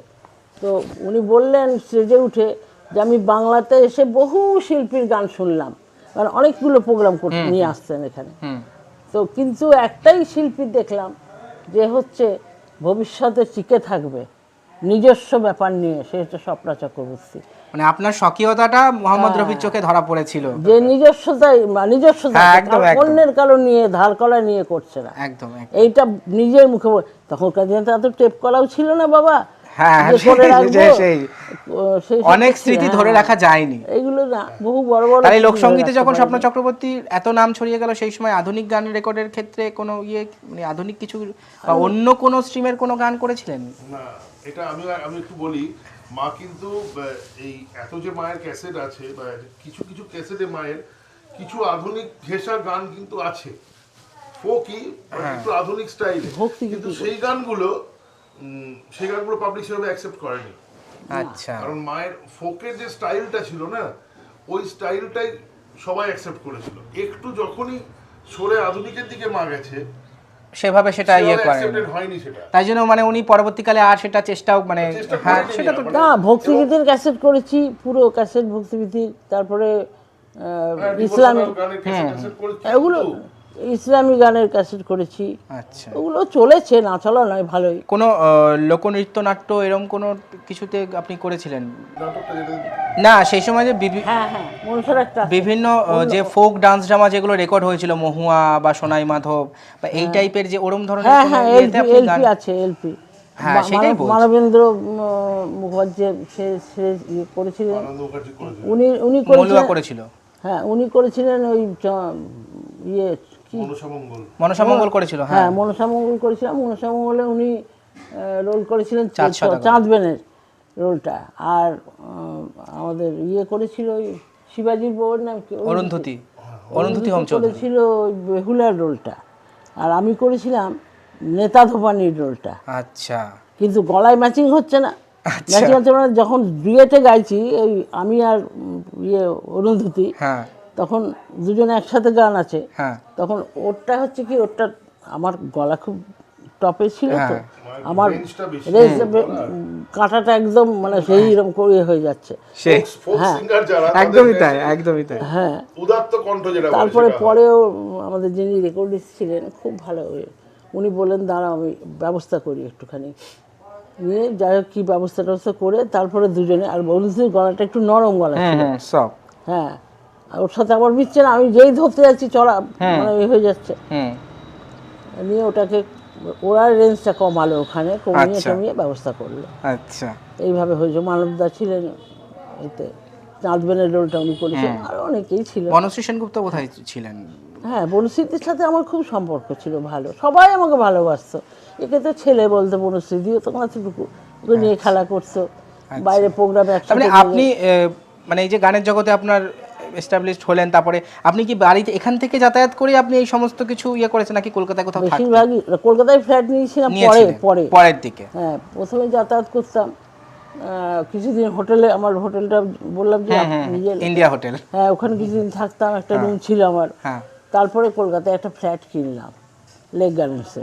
আচ্ছা, লেক গার্ডেন্সে একটা ফ্ল্যাট কিনে ওখানে থাকতাম, যাওয়া আসা করতাম, একটা না থাকতে পারতাম না, থাকিনি। মানে যে হ্যাঁ, যে কলকাতা আমি কলকাতারই বাসিন্দা হয়ে যাবো সেরকম কোনো ব্যাপার ছিল না বলতে। নাই, এত প্রোগ্রাম থাকতো, ঘরে তো থাকতাম না, ঘুরে ঘুরে কেটে যেত। গাড়িতে মায়ের একটা রেকর্ড আছে যে ফেব্রুয়ারি মাসে 28 দিনে 32টা প্রোগ্রাম করেছিল মা। বাপরে, বাবা যায় না। তখনকার দিনে তো এন্টারটেইনমেন্ট বলতে এই যাত্রা, নাটক আর পারফর্মিং আর্টসটাই মানে লাইভ ব্যাপারটাই আমার। আর একটাই আছে, এক রাতে 4টে প্রোগ্রাম করেছি আমি। হ্যাঁ, ফেব্রুয়ারি মাসে 28 দিনে 32টা, মানে কি এক এক দিনে 2-3টে করেছি। আর এক রাতে 4টে প্রোগ্রাম আমি করেছি, ওটা আমার আছে রেকর্ড। আর এই তখন তো সারা রাত প্রোগ্রাম হতো, হোল নাইট প্রোগ্রাম প্রোগ্রাম হলে গ্রামে গঞ্জে হোল নাইটই হতো। হ্যাঁ একদমই তাই। আর আপনার এই মানে গানের কেরিয়ারে এমন কোনো ঘটনা আছে যেটা আপনার খুব মন ছুঁয়ে গেছে, তেমন ধরনের কোনো রফি সাহেবের ঘটনাটা আপনি বললেন, ওটাও আপনার জীবনে একটা হ্যাঁ, খুব তারপর সবাইকেই হেমন্তদা থেকে আরম্ভ করে মান্নাদের থেকে আরম্ভ করে সবাইকেই তো আমি ভীষণভাবে পেয়েছি। মান্নাদের এলো প্রোগ্রামে, লাস্ট যখন এলেন তখন স্টেজে ওঠার আগে বলছি স্বপ্ন গান হয়ে গেছে না, আবার স্টেজে উঠলেন উনি, তুমি বড় গুটি গিয়েছো, আমাকে স্টেজে উঠে বলছেন উনি। আচ্ছা আমি বলছি হ্যাঁ গাওয়া হয়ে গেছে, আবার গাও, আমি শুনবো। আর পাবলিক তো কিছু বলতে পারবে না, আপনি কি বলবে? আবার গাইলাম, হ্যাঁ প্রচুর আবার পেয়েছি। গাইলাম। একটা বিরাট না পাওয়া মায়ের আছে, সেটা আমি মাকে মনে করি, মানুষ সব ভুলে যায় তো এখন। হ্যাঁ হ্যাঁ বলুন। সেটা হচ্ছে 86-এ, হ্যাঁ 86-এ না 87-এ কিশোর কুমার যখন মারা যান। হুম কিশোর কুমারের কিন্তু শেষ দিকে খুব ওনার খুব শুনেছি যে খুবই ইচ্ছা ছিল যে উনি ফোকের ওপরে কাজ করবেন। আচ্ছা এবং আচ্ছা। শেষ দিকে কিশোর কুমারের গান যিনি ম্যাক্সিমাম ওনার আধুনিক গান যেগুলো লিখেছিলেন শিবদাস বন্দ্যোপাধ্যায়। আমাদের সঙ্গে মানে বাড়ির সম্পর্ক ছিল, মানে উনি আমি মামা বলে ডাকতাম, আমাকেও প্রচন্ড সুন্দর গান লিখেছেন উনি, সম্ভব ভালো ভালো গান। মায়েরও অনেক হিট গান আছে ওনার লেখা। তো শিবদাস মামার সাথে কাঠকুড়াতে বেলা যায় তো শিবদাসের লেখা, অংশুমান রায় সুর, গান কাঠকুড়াতে বেলা যায়, মা গো মা। তারপর যাই হোক, শিবদাস মামার মাধ্যমে কিশোর কুমার জানিয়েছিলেন যে আমি একটা ফোকের ওপরে কাজ করতে চাই। তো দুঃখের বিষয় যে তো মানে উনি কি স্বপ্ন চক্রবর্তীর কথা বলেছিলেন যে আমি ওনার সাথেই কাজ, হ্যাঁ বলেছিলেন যে ওনার সাথে কর, ওনার তুমি আমার বোন আছে স্বপ্ন, হ্যাঁ হ্যাঁ তাহলে আরে বাবা ও তো খুব ফেমাস সিঙ্গার। হ্যাঁ উনি বলেছিলেন যে ও তো বাংলায় খুব ফেমাস, তাহলে অনেক বড় একটা প্রাপ্তি হতো ওটা, বিরাট বড় প্রাপ্তি ওনার চলে যাওয়া। ওটাও কপালে নাই। হ্যাঁ বাপি লাহিড়ী, হ্যাঁ এটা আরেকটা বড় প্রাপ্তি ছিল, সেটা হচ্ছে মানে এখন এগুলো গল্পের মতো শোনাবে না, সে তো যেটা সত্যি সেটা সত্যি। বাপ্পি লাহিড়ী যখন ঘুটুর ঘুটুর ওই গানটা করে, চড়ে গিয়া উপর রে গানটা হয়েছিল মনে আছে? হ্যাঁ হ্যাঁ হ্যাঁ হ্যাঁ ইয়ে দালাল ছবিতে, হ্যাঁ মিঠুন চক্রবর্তী দালাল ছবিতে। তার আগে মা মুম্বাইয়ে যান, মা অনুষ্ঠান করতে গেছিলেন। আচ্ছা আচ্ছা আচ্ছা আচ্ছা। তো এই গানটা অ্যাকচুয়ালি কিন্তু বাপ্পি লাহিড়ী যে বাংলা ভার্সন হয়েছিল, প্রথম বাংলা হয়েছিল বোধহয়, তারপরে মনে হয় হিন্দি, না হিন্দিটাই বোধহয় আগে হয়েছিল সিনেমাটা। হিন্দিটা তো সুপারহিট না, বাংলাটা সুপারহিট, দুটোই সুপারহিট। হ্যাঁ দুটোই সুপারহিট। তখন মিঠুন চক্রবর্তীর ব্যাপারটাই আলাদা। তা এইটাতে কিন্তু বাংলাটাতে কিন্তু মায়েরই গাওয়ার কথা ছিল, সেটা উনি বলেও ছিলেন। কিন্তু পরবর্তীকালে মানে এগুলো হচ্ছে ডেস্টিনি যাকে বলে, ঠিক সেই সময় বাপি লাহিড়ী মা ছিলেন, মাও চলে গেলেন, বাঁশরী লাহিড়ী উনিও খুব ভালো গাইতেন, খুব ভালোবাসতেন। বাবা অপরেশ লাহিড়ী হ্যাঁ মাকে প্রচন্ড ভালোবাসতেন, খুবই ভালোবাসতেন। তো মানে একটা মাঝে একটা কথা ডিস্টার্ব করে বলি, উনি আর আমি একই গুরুর শিষ্য ছিলাম। বাঁশরী লাহিড়ী আর আপনি? বাঁশরী লাহিড়ী, অপরেশ লাহিড়ী, বাপি লাহিড়ী সবাই। ঠাকুর সত্যানন্দ দেব বিরাট ছবি করা আছে। তো উনি আমার গুরু, আমাদের বরানগর আশ্রমে কাঁচের মন্দির আছে না বরানগরে, নিশ্চয়ই গেছে, কাঁচের মন্দিরে যিনি ঠাকুর আপনারা ওখানে দীক্ষিত মানে? হ্যাঁ হ্যাঁ আমি ওখানে, মানে ওনার শিউরিতেই প্রথম আশ্রম আছে এখানে। ও আচ্ছা আচ্ছা, বুঝতে পেরেছি, ওনাকে পেয়েছি। বুঝতে পেরেছি। তার মানে এই দুটো মানে না পাওয়া হয়ে গেছে। আর পাইনি এমন কিছু নাই, হেমন্তদার কাছে বসে ঘরে গান শিখেছি, মানে সমস্ত তাবর শিল্পীদের আশীর্বাদ ভালোবাসা আপনি পেয়েছেন। ভূপেন হাজারিকা, তারপরে মানে সব বড় বড় আর্টিস্ট থেকে আমি পেয়েছি। আপনি বম্বেরও বহু আর্টিস্টকে পেয়েছি। আর বড় পাওয়া হচ্ছে যে ওই গানের 50 বছর পরেও তুমি এসে এই জেনারেশনে তুমি বলছি প্লিজ, হ্যাঁ নিশ্চয়ই নিশ্চয়ই এখনো ইন্টারভিউ করছো আমার মায়ের। না না অবশ্যই, ইতিহাসকে কখনো অস্বীকার করা যায় না, যেটা স্বপ্না চক্রবর্তী ইতিহাস, এইটা নিয়ে কোনো দ্বিমত নেই। এইবার যে কথাটা আমি এবার জিজ্ঞাসা করব, মানে পশ্চিমবঙ্গের বাইরে বিহার, ঝাড়খণ্ড, ত্রিপুরা, আসাম, এই সমস্ত জায়গায় আপনার গান জনপ্রিয়তা প্রচুর পেয়েছে। একটা কথা বলে, আমি তোকে ডিস্টার্ব করে বললাম। হ্যাঁ বলুন। যেখানেই যাই বলে মা আগে বলো তো তুমি কোথায় যাওনি, আমি ওইটা তো পারবো না বলতে, বাবা কোথায় যাই। ভারতবর্ষের সমস্ত রাজ্যে গান গেয়েছেন, যেখানেই যাই বলে তোমার মা এখানে এসেছিল, তাই বলে আমাকে ওখান থেকে প্রোগ্রাম থেকেও বলে মা বলো তো তুমি কোথাও যাওনি কোথায়, সেটা বলো আগে। যে গেছো সেটা বলতে হবে এইটা তো না। ছেলে হিসাবে কতটা গর্বের, যেখানে সে যাচ্ছে অনুষ্ঠান এই করতে। সামনে আছে তাই বলছি। মায়ের ওইটাই যখন এই বলে। গানটা হিট হয় তখন আমি তখন ছোট, পরবর্তীকালে বাবার মুখে শুনেছি যে মায়ের একটা অনুষ্ঠান এসেছিল একবার বিহার থেকে, পরবর্তীকালে অনেক এসছে, তখন তো বিহার ঝাড়খণ্ড ছিল, তখন বিহার। তো ওনারা এসে একটাই কথা বলছেন যে हम लोग सपना चक्रवर्ती को लेके जाएंगे। तो আমার বাবা বলেছেন যে आप लोगों को तो बांग्ला समझ में भी नहीं आता, आप लोग क्यों लेके जाएंगे। তো আমি হিন্দিতেই বলছি।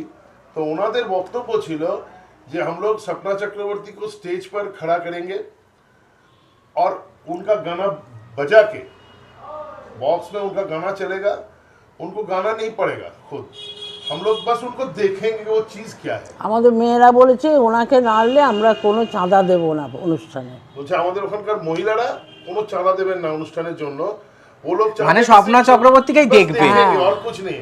আর सुनना नहीं গোটা चाहते उनको। গোটা স্টেজ, আমি বললাম আমাকে নিজে কি করবেন আমরা বাংলা, जो कुछ सुनना है वो तो हम আমরা लोग देखबো। सुन लेंगे। হ্যাঁ, একদম, बस একদম। देखेंगे वो चीज क्या है। সেই 4 বার তাহলে গেয়েছিলাম বলো। একটা গান, বড়লোক বিটি ঠাকুর জমায় 4 বার করে কোথায় গেয়েছি, সেটা কোথায়? ঘুরিয়ে ঘুরিয়ে। কোথায়? ওই কি নাম বিহারের, বিহারের কি আর মনেও নেই। মানে বিহারেরই কোনো একটা নাম অনুষ্ঠান। করা জায়গায়, বিহারের খুব নাম করা জায়গা। আর স্টেজটা না টাকা পয়সায় ভরে গিয়েছিল। ন্যাচারাল আর ওদিকে আমার- ওরকম তো হয়। আমার হ্যান্ডসরা তখন টাকা ঘুরিয়ে ঘুরিয়ে পকেটে ভরতে ব্যস্ত। সেটা তো হবে কিছু সত্যি মানে এই অবস্থা, কত কত স্মৃতি। ঘটনা জানো, ঘটনা মানে আমার জীবনের ঘটনা, সব লাইফ বই লেখা যাবে, সেই এমন এমন ঘটেছে। বললাম না ইন্দিরা গান্ধী এসে, ওসব চিনি না, ইন্দিরা ফিন্দিরা একটা চিনি জিনিস না, কি জানো তো, তখনকার তুমি কেন দিনে দেরি করলে। ধরো উইদাউট মিডিয়া, হুম এখনকার দিনে যেমন সোশ্যাল মিডিয়া তখন তো সেটা ছিল না। হ্যাঁ প্রচুর তুলে ধরে যে কোনো আর্টিস্টকে, হুম। তখনকার দিনে তো মিডিয়া বলতে একমাত্র রেডিও আর কিচ্ছু নেই। সেই যুগে টেলিভিশন সবে সবে শুরু হয়েছে, বা কোথায় টেলিভিশন তখন, তার না না, তো বহু পরে। টেলিভিশন বহু পরে। বা দূরদর্শন। আমি প্রথম না, আছি, না, তখন কোথায়। টেলিভিশনে প্রথম আছি। এবং দূরদর্শনে যখন প্রথম সকালের অনুষ্ঠান শুরু হলো, তার আগে তো ওই বোধহয় বিকেল থেকে একটা টাইম শুরু হতো অনুষ্ঠান। হুম হ্যাঁ, কিন্তু প্রথম যখন কলকাতা টিভি থেকে সকালবেলা অনুষ্ঠান শুরু হলো, ফার্স্ট প্রোগ্রাম কিন্তু মা করেছিলেন। আচ্ছা। প্রথম যেদিন শুরু। তবে আকাশবাণীতে আপনি লাস্ট কবে গান করেছেন মনে পড়ে? মানে লাস্ট প্রোগ্রাম করেছেন আকাশবাণীতে? অনেকদিন হয়ে গেল না? না সে অনেকদিন, হ্যাঁ তা বছর 10 আগে। না না, আরো বেশি হবে। 2000 সালের পরে আকাশবাণীতে আর গান? হ্যাঁ হ্যাঁ হ্যাঁ। 2000 সালে পরে করেছিলাম, হ্যাঁ। আর এমনি পাবলিক ফাংশন কবে ছাড়লেন? মানে পাবলিক ফাংশন এই বছর 5 হলো, 5-6 বছর হবে, 5-6 বছর হবে। না না, আরো বেশি হবে। গুড্ডু চলে যাওয়ার পরে হ্যাঁ, না না, তারপরেই তো 6 বছর মামা, ছাড়া। আমার বড় মামা অ্যাকচুয়ালি চলে যাওয়ার পরেই মা হ্যাঁ। আস্তে আস্তে বন্ধ করে। মানে আরেকটা ব্যাপার হচ্ছে যে মায়ের অ্যাকচুয়ালি বছর প্রায় 15-16 বছর হবে মনে হয় অ্যাক্সিডেন্টটা হয়েছিল। না, আরো আগে। ওটা হয়েছিল 2002-এ। হ্যাঁ, ওই অ্যাক্সিডেন্টটা একটা 2002 এর নাগাদ একটা অ্যাক্সিডেন্ট হয় মায়ের। তখন মানে মুখটা খুব ইনজিওর হয়েছিল মায়ের। আচ্ছা। এই এখন দেখলে এই যে বুঝবে, দেখো নাকটা সেলাই পুরো করা, মায়ের কিন্তু plastic surgery করা। নাকটা বসানো, এগুলো সব সেলাই। নাকটা পুরো আচ্ছা।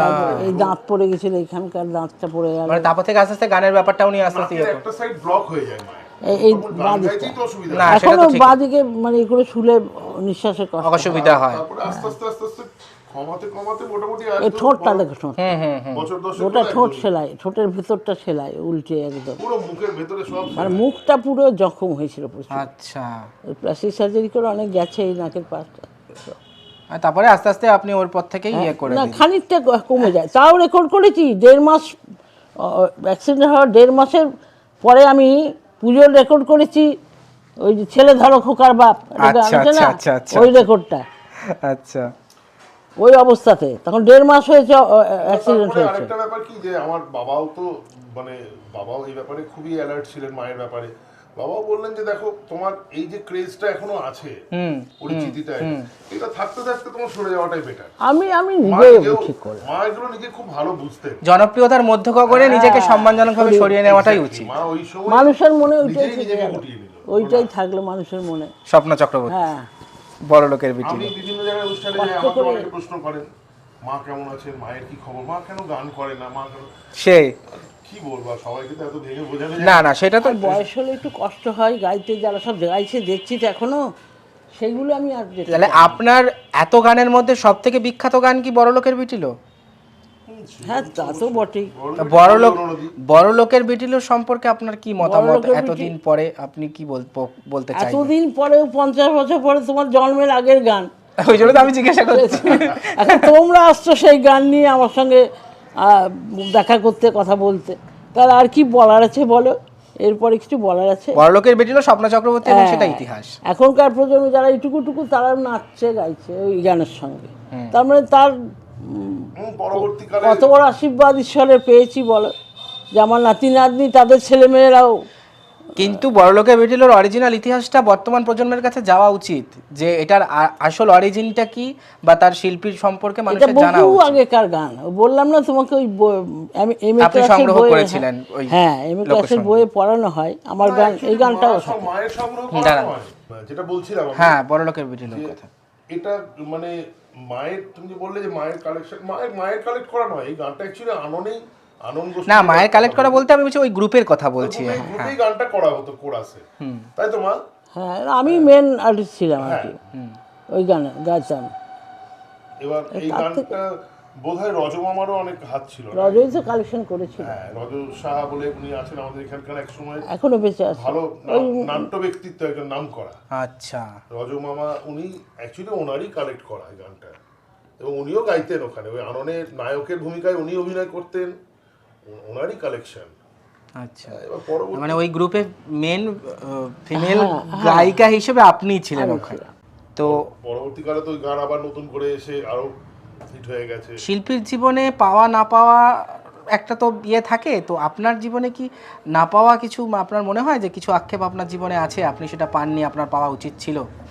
আক্ষেপ মানে আমার দিক থেকে খুব একটা নেই, তবে লোকে বলে যে আমার নাকি আরো পাওয়া উচিত ছিল, সেটা তখন আমি বুঝি, মানে আরো সহযোগিতা বা আরো কিছু সুযোগ, হ্যাঁ, বা ভালো কিছু সরকার থেকেও খুব একটা কিছু পাইনি। একটা কেবল মমতা দিয়ে একটা দিয়েছিলেন, ওটাকে ওই সঙ্গীত মেলায়, ওই সঙ্গীত না মেলাতে না, গান তো প্রতিবারই গায় কি একটা, হ্যাঁ উনি ওই আছে ওখানে পুরস্কারটা, তো উনি ওইটা দিয়েছেন। আর খুব একটা কেউ সেরকম কিছু দামি পুরস্কার বা কোনো সহযোগিতা বা শিল্পী মানে হিসেবে উল্লেখযোগ্য সম্মান বা পুরস্কার আমি সেটা পাইনি। হ্যাঁ রাজ্যপালের একটা ওগুলো মেমেন্টো একটা দিয়েছেন, এই করেছেন। যে হারে মা, সত্যি কথা বলতে যে হারে ফেমাস ছিলেন মা, ছিলেন এখনো কিছুটা হলেও আছেন, সেই যতটা সম্মান মায়ের পাওয়ার ছিল আমি জানি, সেইটা আমি অ্যাকচুয়ালি কি বলতো, পাওয়ার কোনো শেষ নেই। না সেটা তো ঠিকই, যা পেয়েছেন কটা মানুষ পায় না একদমই তাই, ওই জন্য আমার আফসোস হয় না। টাকা পয়সা তখন অত ছিল না, কিন্তু অনেক পেয়েছে মা, ভগবান বলতে গেলে অনেক। কিন্তু মানুষের এই ভালোবাসা, এই যে ওটা পাওয়া, আমি সেটাতে ওটা যা আপনার ঝুলি পেয়েছি ভরে চিন্তা করতে পারবে না, বললাম তো। সেটাই এমনি করে টিপে টিপে আমাকে দেখছে, প্রোগ্রাম করতে গেছি, কি আমাদের মতো মানুষ মনে হচ্ছে রে, এমনি করে হারিকেন তুলে দেখছে, মানুষই তো সত্যি মানুষ নয়, আমি এরকম ধারণা হয়ে গেছে মানুষের, গ্রামের মানুষদের, যে কি ভগবান নাকি কি দেখবো তাকে, এই সব ঘটনা আমার জীবনে। মানে হ্যাঁ গো, আমি তো তোমাদের মতোই মানুষ। গান ছাড়া আপনার হ্যাঁ, তুমি পেঁয়াজ খাও, কেউ যদি আপেল খাও, মানে আমি শুধু আপেলই খাই আর কি, আমি পেঁয়াজ খেতে জানি না, মানে আমি কোথায় মানে ঠিক করতে পারছি না যে কি কথা বলবে। এইটুকু বাচ্চা মেয়ে বাবার সঙ্গে এসেছে আমাকে দেখতে, আমি চিত্তরঞ্জনের প্রোগ্রাম করতে গেছি, খানিক্ষণ দেখে বলছে হ্যাঁ বাবা, কই লম্বা লম্বা চুল তো নয়, মানে কি বলে এসবগুলো ঘটনা, মানে মানুষের মনে কার মনে যে কি ঢুকেছিল আমাকে নিয়ে। তাহলে গান ছাড়া আপনার আর কি ভালো লাগার মানে সাবজেক্ট? অসম্ভব ভালো সেলাই করতাম, দারুণ, মানে সেলাই মানে কাঁথা স্টিচের কাজ থেকে আরম্ভ করে সবকিছু দেখার, সেটা তো মানে বীরভূমের একটা ঐতিহ্য কাঁথা কিন্তু দেখার মতন ছিল, মানে টেলারিং এর যে কাজ, মানে ছেলেদের জামা কাপড় তৈরি করা, সব করতে পারে, মানে সব শিখেছিল। আচ্ছা, সবই পাস করা। আচ্ছা, মানে মা যদি গান বাজনা চলে গেলে মা টেলারও করতে পারতেন আর কি। আর রান্না বাবা বলে মা তোমার হাতে মাংস রান্না খেয়ে আর কোথাও ভালো লাগে না এখন, আর ডাল খেতে এখন বলে মা তোমার মতো ডাল কেউ করতে পারে না। আচ্ছা, তাহলে এখন আপনার, আর আমি যেটাই করতাম নিখুঁত, আমার মানে ওটা একটা ছিল যে ভালো শিল্পীর পারফেকশন। হ্যাঁ, এই যে টুকরো কাপড়গুলো, কাটার টুকরো কাপড় দর্জির দোকান থেকে আমার কাছে বস্তায় ভরে আসতো, এইগুলো কেটে কেটে বড় চাদর তৈরি করতাম, আচ্ছা, বিশাল সেগুলোকে বিশাল সিনক্রোনাইজ তার করে উপরে সাজিয়ে আবার- সাজিয়ে সুন্দর করে। তার উপরে আবার কাঁচের কাজ নানারকম মানে সেগুলোও আছে সব প্রচুর অনেক, মানে নানা ধরনের জিনিস মানে তৈরি বহুমুখী প্রতিভার অধিকারী আপনি। একদম ছিলাম আর কি। ইভেন এই না না, এখনো আছে। গুলো দেখছো লাগানো দেওয়ালে, এইসব হ্যাঁ। আমার হাতে এগুলো লাগানো, অবধি ও মায়ের নিজের। এসব আমার বাপরে। নিজের হাতে, মিস্ত্রিকে একটা একটা করে সেট করে দিয়েছি হাতে, এইটা সে লাগাও। বসিয়ে বসিয়ে ইয়ে করেছে। মোড়া নিয়ে বসেছি এখানে, এইটা এখানে বসাও, এইটা এখানে হবে, চোখে দিয়েতে সেট করেছি আমি, কত সুন্দর, ভাঁড়গুলো তুলে তুলে। কত সুন্দর সত্যি। তাহলে এখন কি করে আপনার সময় কাটে? এখন বসে বসে ভগবানকে ডাকি, আর এই যে দেখি আমার নাতি সব কাজ করায় সব, তোমাদের কি বলো, যা বলবে আমাকে, মেসমশাই বলো, ওকে মাসি বলো আমাকে, সেই সেই যা বলবে বলো, সেইগুলো সব দেখে সময় কাটায়। মানে আর পুরোনো গানগুলো মনে মনে করি। অ্যাকচুয়ালি নাতি বলতে আমি ব্যাপারটা বলি, মা আমার এক দাদা আছেন, তিনি, তাকে আমার মা ছোট থেকে মানুষ করেছিলেন আচ্ছা এই বাড়িতে। অ্যাকচুয়ালি সে মেদিনীপুরের ছেলে। আচ্ছা আচ্ছা। এবার ওই দাদার মা এখানেই বিয়ে থা দেন, তার দাদার একটি ছেলে ছিল। ছেলেটি 20 বছর 21 বছরে এসে ছেলেটি মারা যায়। এই যে তার ছবি। আচ্ছা আচ্ছা আচ্ছা আচ্ছা। তো ও আমার মায়ের ওই একমাত্র নাতি ছিল। আচ্ছা। তো মা ওই তারপর থেকেই মা ভেঙে পড়লেন। তারপর তো গত বছর বাবা চলে গেলেন, এবং আমিও এখানে থাকি না, আমারও ওই গান বাজনাটাই প্রফেশন। হ্যাঁ হ্যাঁ, সেটা তো ঠিকই, অবশ্যই অবশ্যই।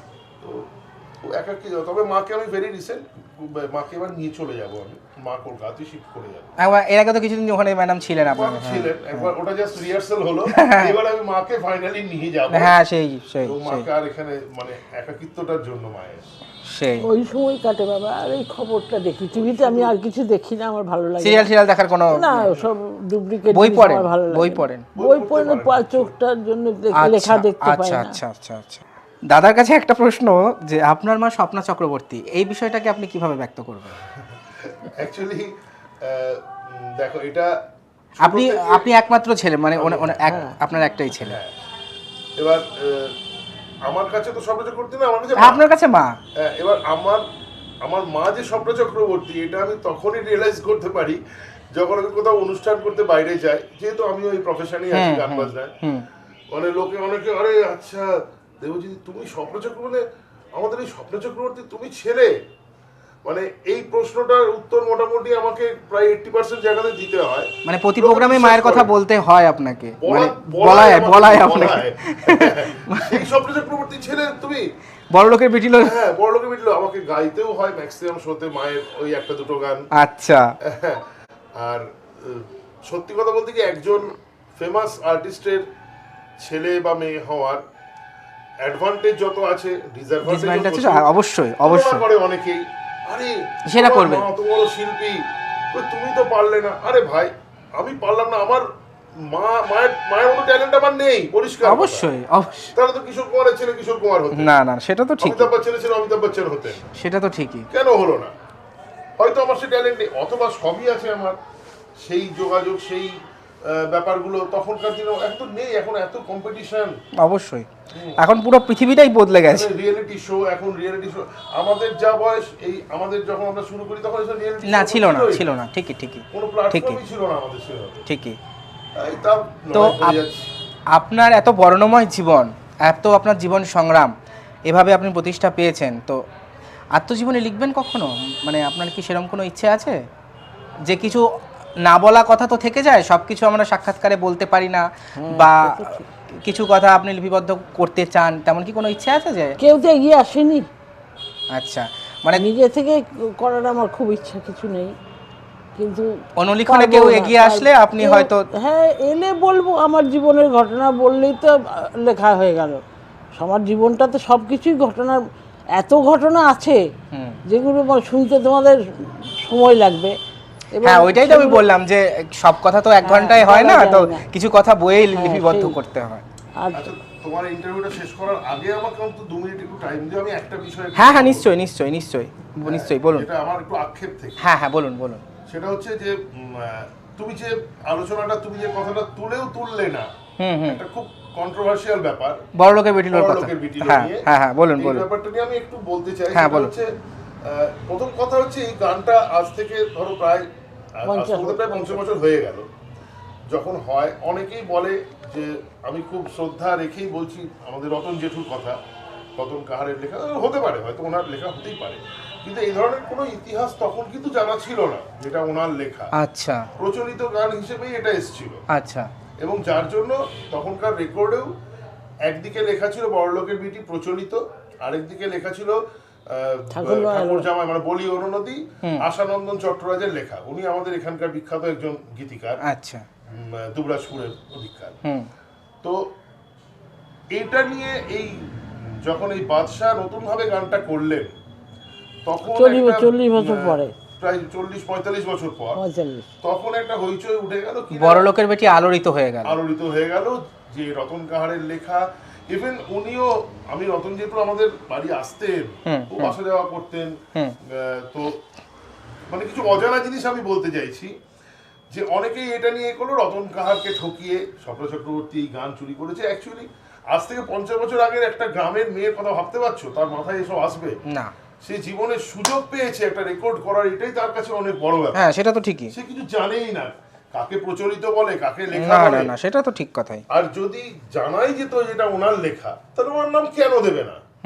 আচ্ছা, এটা তো গেল একটা পার্ট। আর একটা বড় পার্ট, যেটা তোমার বাড়িতে যদি আমি চুরি করি, তুমি কি সেকেন্ড টাইম আমাকে অ্যালাউ করবে? না কখনো অ্যালাউ করবে না। পরবর্তীকালে কিন্তু এইচএমভিতে, এটা ভালো করে সবাই শুনুন, এটা অনেকে জানেন না, কারণ এটা নিয়ে আমার মায়ের বিরুদ্ধে অনেক কথা বলা হয়েছে। স্বপ্ন চক্রবর্তী চোর এটাও বলা হয়েছে, সেটার বিরুদ্ধেই বলছি। পরবর্তীকালে কিন্তু রতন কাহারের লেখা গান আমার মা পরপর 2 বছর গেয়েছেন এবং এইচএমভি থেকে রিলিজ হয়েছে। যদি কারো প্রমাণ দেখতে চান দেখতে পারেন, গান উল্লেখ করে দিচ্ছি আমি। ঠেলে দে মালের গাড়ি চাপাবো বস্তা, এই একটি গান, এবং শ্বশুরে জামায়ে হলুদ ফুল, এই একটি গান। পরবর্তীকালে কিন্তু রতন কাহার গান দিয়েছেন এবং দুটো প্রচুর জনপ্রিয় হয়েছিল, জনপ্রিয় গান ওখানেই গানই। তাই এবার আপনারাই বলুন, আপনার বাড়িতে আমি চুরি করলে আপনি কি সেকেন্ড টাইম আমাকে অ্যালাউ করবেন? না সেটা তো ঠিক। কেন তাহলে রতন কাহার আবার গান দিয়েছিলেন? তার ডায়েরি থেকে পাতা ছিঁড়ে নিয়ে চলে এসেছিলাম, এইসবও রটেছে চুরি করে এইসব। সে বলছে বলুক, তবে তার সাথে এটাও বলো মা, যে রতন জেঠু কিন্তু এটাও ঘটনা, আমাদের বীরভূমের একজন গর্ব। রতন কিন্তু ভীষণ ভালোবাসে আমাকে, ভালোবাসেন, ভালো মানুষ। এই কদিন আগে আমার সঙ্গে দেখা হলো একটা বড়, আসলে সব ব্যাপারটা বড় গোলমেলে হয়ে গেছে, পরিস্থিতির চাপে পড়ে ব্যাপারটা গোলমেলে হয়ে গেছে। মানে শিল্পীদের সম্পর্কগুলো মানে একটা অন্যরকম জায়গায় চলে গেছে। কিন্তু অপমানজনক কিছু করে না, কিন্তু প্রত্যেকে মানে অন্য লোকরা যেখানেই দেখা হয় মাকে অসম্ভব সম্মান করেন। এখনো আসলে গন্ডগোলটা 3% পাবলিকই করেছে। আসলে শিল্পীদের মধ্যে কোনো তিক্ততা নেই, যারা করেছেন তারাও বুঝতে পারছি, মহলেরই বুঝতে পারছি ওকে করে। তাহলে যে গানটা নিয়ে এত বিতর্ক বা এত কিছু ঘটনা ইতিহাস, তো সেই গানটা বন্ধ করতে পেরেছে কি? না বন্ধ করতে পারবে না। তারপর আরেকটা ব্যাপার হচ্ছে যে এই যে কন্ট্রোভার্সি গুলো আজ এই 45 বছর পরে কেন এতদিন কারো মনে ছিল না? সঙ্গে যেহেতু সর্বভারতীয় স্তরে জনপ্রিয়তা পেয়েছে, তাই কন্ট্রোভার্সির জায়গায় কন্ট্রোভার্সি করে নিজেদের একটা সেইটাই আমার দুঃখ, যে আমি এমন জায়গায় উঠে গেছি বা পেয়েছি ঠাকুরের আশীর্বাদে, কিন্তু সেই ইয়েটা আমাদের মানুষ দিয়েছে, প্রচুর মানুষ দিয়েছে, কিন্তু কোনো সরকার থেকে বা এ থেকে আমার কোনো মূল্য দেয়নি, কিচ্ছু দেয়নি, কোনো সম্মানটা পাইনি। এই কন্ট্রোভার্সি হওয়ার পর এত বাজে বাজে কথা আমার মাকে শুনতে হয়েছে না, সেটা তো আমার নিজের অত্যন্ত খারাপ লাগে যে আজকে এই মানুষটার এইটা পাও না, এই বয়সে এসে প্রায় নেড়া 80 ওনার, এখন এইটা পাও না তার, এত বড় একজন আর্টিস্টের।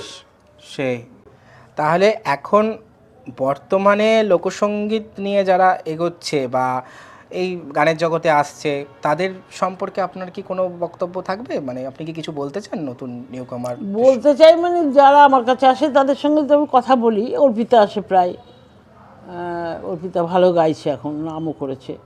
অর্পিতার বাবা আমার বন্ধু ছিল, অর্পিতার বাবা আমি একসাথে বহু প্রোগ্রাম করেছি, গিয়েছি। এখন অর্পিতাও আসে মাঝে মাঝে, তো অর্পিতা ভালো গাইছে।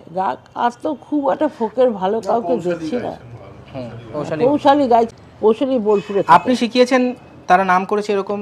এইবার আমার একটা আবদার আছে আপনার কাছে, যে গানটা নিয়ে এত বিতর্ক বা এত যার আলোচনা, সেই বড়লোকের বেটি লোকি 2 লাইন দর্শকদের জন্য যদি সম্ভব হয়, পারবে?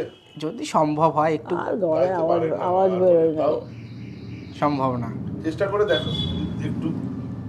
যদি দু লাইনও হয়। এক লাইন যদি গাইতে পারি, যদি পারি, গলা আচ্ছা, বেরোবে হ্যাঁ না, আপনি গলা যদি নেই আর। পারেন তাহলেই আমার হবে। গলা চোখ হয়ে গেছে। হ্যাঁ আমি তো সেটা তো শুনলাম, দাদা তো বললেন। হ্যাঁ, আমি তখন থেকে চুপ হয়ে গেছি। আর